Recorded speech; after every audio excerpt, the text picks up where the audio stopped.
Ang mabuting balita ng Panginoon, ayon kay San Lucas.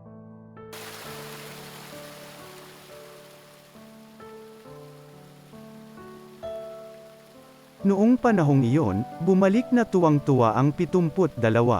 Panginoon, sabi nila, kahit po ang mga demonyo ay sumusunod kapag inutusan namin, sa ngalan ninyo. Sumagot si Jesus, nakita ko ang pagkahulog ni Satanas mula sa langit parang kidlat. Binigyan ko kayo ng kapangyarihang tumapak sa mga ahas at mga alakdan, at yamurak sa kapangyarihan ng kaaway. Walang makapipinsala sa inyo. Gayunman, magalak kayo, hindi dahil sa suko sa inyo ang masasamang espiritu kundi dahil sa nakatala sa langit ang pangalan ninyo.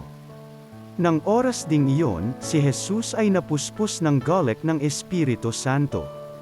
At sinabi niya, pinasasalamatan kita, Ama, Panginoon ng langit at lupa, sapagkat inilihim mo sa marurunong at pantas ang mga bagay na ito at inihayag mo sa mga taong ang kaloob ay tulad ng sa bata. Oo, Ama, sapagkat gayon ang ikinalulugod mo.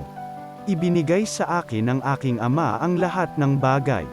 Walang nakakikilala sa anak kundi ang Ama, at walang nakakikilala sa Ama kundi ang anak at yaong marapeteng pagpahayaga ng anak.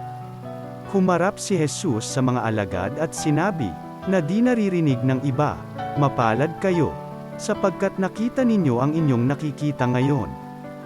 Sinasabi ko sa inyo maraming propeta at mga hari ang nagnasang makakita ng inyong nakikita ngunit hindi nila nakita. Hinanggad din nilang mapakinggan ang inyong naririnig ngunit hindi nila napakinggan. Ang mabuting balita ng Panginoon.